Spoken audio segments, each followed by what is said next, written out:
Greetings, ladies and gentlemen. First of all, I want to apologize. I left in such a hurry today. I forgot my...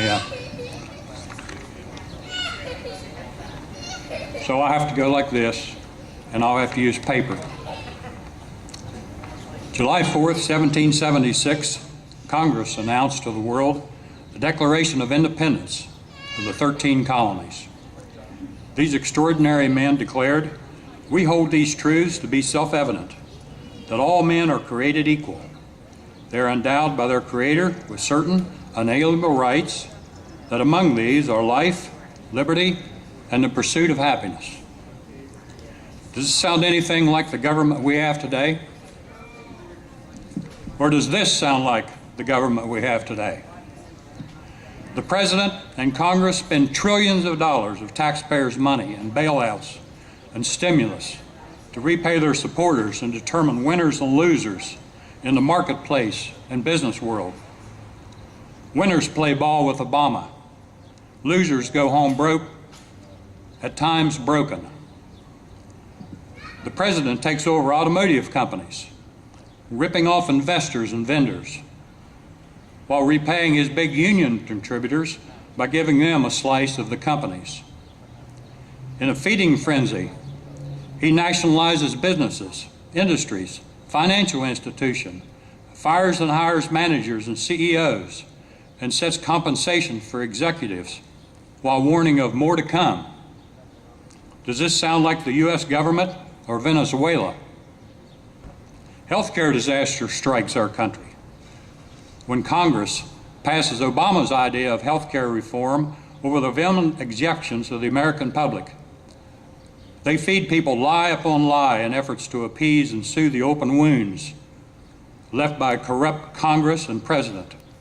There is no doubt that this was just one of a series of legislative maneuvers by this Congress and administration to redistribute income.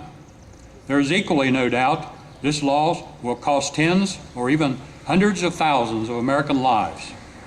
The refusal to enforce immigration law and protect our borders creates lawless, drug-infested areas in the Southwest where the federal government resorts to placing signs warning people it's unsafe to travel in their own country.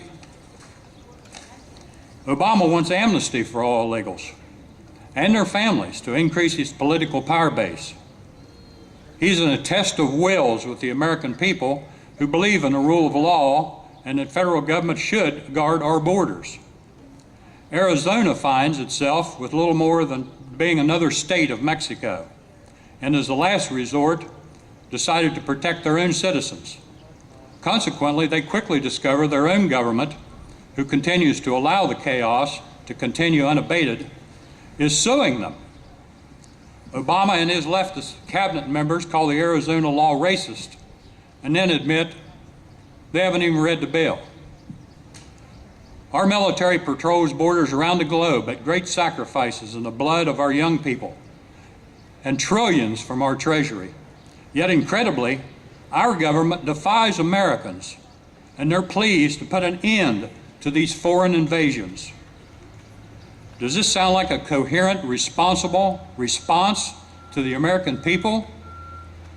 Hundreds of unconstitutional interventions of our personal lives continue daily, but the most important constitutional duty of the federal government, border protection, goes unheeded and is met with derision and charges of racism from the administration and Congress.